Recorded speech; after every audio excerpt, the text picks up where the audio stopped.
we're here to talk about A Banquet. Thank you for taking the time to speak with me. I caught this film, I think it was at Fantastic Fest last year, and it's just such a really powerful and emotional film. I guess the first question would be, what was your own reaction when you were given the script and you sat and read it?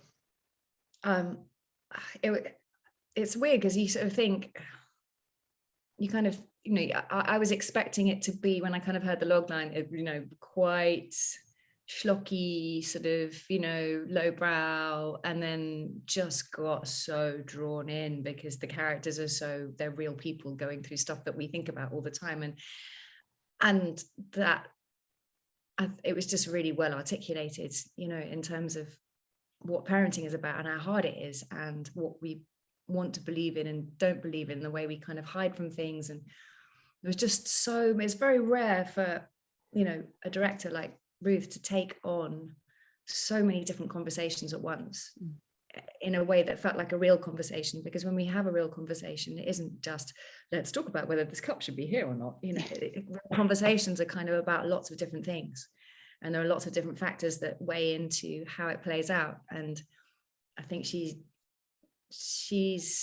Ruth is really brave about making the best film she can at all points. It's like, right, we've got 2 minutes to shoot this scene, but let's make sure that we're involving every single aspect of, the spiritual aspect of this and the emotional aspect of this. And I just thought it was brave because nobody, she's not a very likable character, Holly. Because, what was it about Holly that sort of stood out to you and thought, made you think that this was someone that you wanted to have a go at playing? I like that she usually, you have kind of these strong, strident characters in this kind of role, and she's kind of at sea, which is how I feel as a mother a lot of the time. I feel like, am I doing the right thing? Am I doing this right? Maybe I need to read another parenting blog on how I should cope with this scenario right now, like, am I doing this right? And I think that I like the fact that she was kind of at sea, but trying to maintain some warmth and trying to maintain some normalcy, and normality, and trying to keep her temper, but then it would just come out, at the wrong place. And she's kind of a dreadful disaster of a woman, but I thought she's quite human. Yeah, I mean, I've got a 3-year-old, so I definitely sort of, definitely, get it. Yeah. I think that's one of the things that makes the film work so well, is that you've got these 3 or 4 female characters within the film, and they all have a reasonable amount of screen time, which kind of opens up so many different ways into the film for different ages. I mean, I myself as a mother, I could sort of see Holly's point of view, but then I guess people who are younger, who maybe don't have kids, will be identifying more with Betsey or Isabelle. Kind of hoping that this is a sort of film that kind of sort of transcends the generational gaps in a way, and sort of brings everyone together and opens up these conversations that I guess we can't easily have in real life with those around us. I absolutely agree. That's exactly what it's about. Thank you. Can you do this interview instead, please? That's exactly it. And the constant struggles that we have as women, how we are valued, what are our values, and how do those cross over, but sort of the need to feed as well. You're kind of like, if I can just feed you, then I am doing a good thing. I just want to feed you. It's tricky but interesting and weird. I mean, my toddler's currently going through a dinner strike at the moment. She'll eat all day until dinner time, and then she just doesn't want anything. And you can really feel Holly's sort of maternal drive and desperation, just to, like you say, if you can just eat, then at least and then if you just eat, everything's all right. If you can just do this, this one thing, that I'm helping you. I'm guessing, did you use your own experiences as a mother to sort of tap into Holly's journey? Absolutely. I mean, there were a few there are a few conversations about, you know, this just wouldn't, it was written by, you know, Justin Bull, who's brilliant, but there were a couple of things, couple of moments that just didn't feel genuine. So Ruth's brilliant because she's a writer, so, you know, it was all about making those sort of genuine parenting moments. And like, you know, we've all had that. I remember when I've got twin girls, and trying to shut up, dog come over here and talk then. He's doing that. But, you know, then figuring out, if I just put everything on the table in its own dish, then they can help themselves to the thing, and I'm not telling them what to eat, is that okay? And then should I make them finish their plate? Is that going to give them some weird hang up? It's hard. It definitely is. I definitely relate to it. I mean, you know, given the, you know, the fact that there is this focus on all these different phases of women, how was that experience, you know, getting to work with Jessica and Lindsay and Rose? I think you'll probably find the same thing, but once you have a daughter, you just instinctively want to mother everybody that's kind of younger than you. Although I've sort of always been a bit like that with especially younger actors who are female, because I know where they are and I know what they're going through, and I want to help them. And I find myself kind of worrying for them so much. And it's interesting, the fact that, you know, it doesn't register for them at all what I'm kind of going through, watching them do their work and wanting to help them, you know. And likewise, you know, when you have sort of younger people working with you who are women, you're kind of like, this is somebody's baby girl and I want to help them. I just want them to be okay. I want to be there for them. And then working with Lindsay Duncan, and it's just, there's a difference between having an entire set full of women, because we are non-problematic by nature to work with. We have to be, otherwise we don't work anymore. So when you've got a set full of people going, okay, yeah, great, hi, this is nice, isn't it? You know, it's just such a pleasure. It just is so easy. You know, you haven't got people there kind of going, or maybe, you know, maybe the fact that both Ruby and Jessica are lovely souls, you know, they're good, lovely people. There wasn't any kind of, this is my moment, this is about me, and everything has to be perfect so that I can be great. You know, we just kind of cracked on, and it was all about our relationship with each other. And Ruth, and I'm waffling, I'm really sorry. I mean, I guess that sort of environment helps, because this film does feel like it must have been quite emotionally draining at times when you were shooting. You know, how do you sort of prepare yourself for those scenes? I mean, the opening scene alone with, you know, with the husband is, you know, brutal enough, but then you have to, you know, go through another 90 minutes of screen time. In a way, shooting so quickly when you only really get one take at everything, and you've got big days full of extreme stuff, a lot of it is just, you know, scheduling it well, so that, you know, I think they wanted to shoot the end scene first. And I was like, please, I beg you, can we do it just a little bit further down the line, because I'm going to be so tired. It's going to be so exhausting.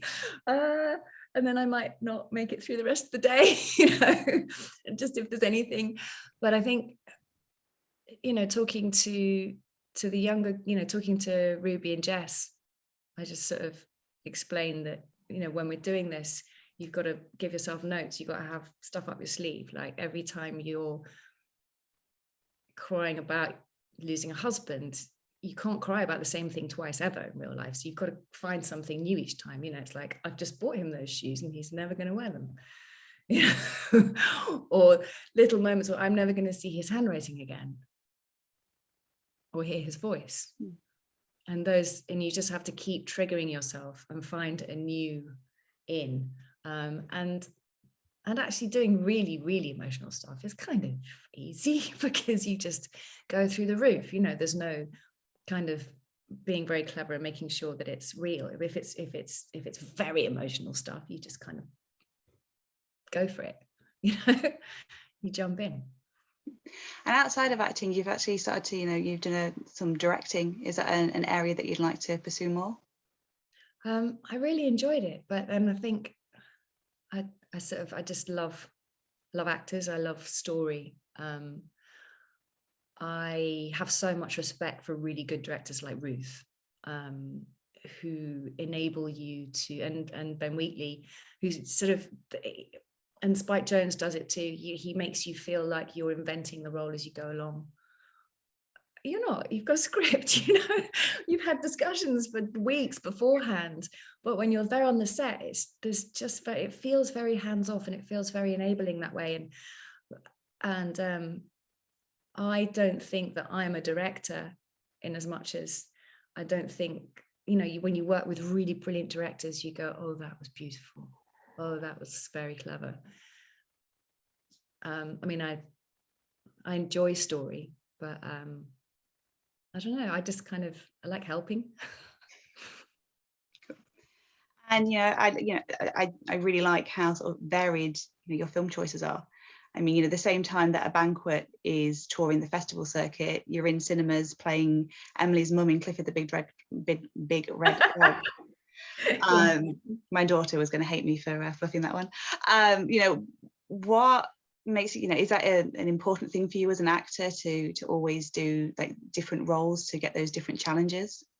I think I've always, when I first started working when I was 16, I was very afraid of being a bad actor. I still am. And I just wanted to learn as much as I could about everything. And my dream was, do as much work with your head below the parapet as you can until you have figured out how to do it and make all the mistakes, get it all wrong. And then maybe when you get to sort of your prime, as they say, then you'll have it figured out, and then you won't be a has-been. And I still like scaring myself. I like to do things that are really, really far outside my comfort zone. I don't think that's wise, but otherwise I don't think I'm going to keep learning things. There's probably just insecurity or a lack of intelligence, maybe. I don't know. I mean, I took my toddler to see Clifford in the recent half term, and she's 3, and it was her first sort of live action film, and she sat there and she watched it after she'd finished trying to make friends with a poor child sat in the seat next to her. I love her. It's a beautiful film. She was like tapping him and stuff, and he was just, oh. She's like, "My mummy, my friend's there, and I don't think he's your friend." But then the film took her on this journey. And I guess, you're sticking with the giant animals with your next project. I think production started on the Meg 2. How's that going? Love a big animal.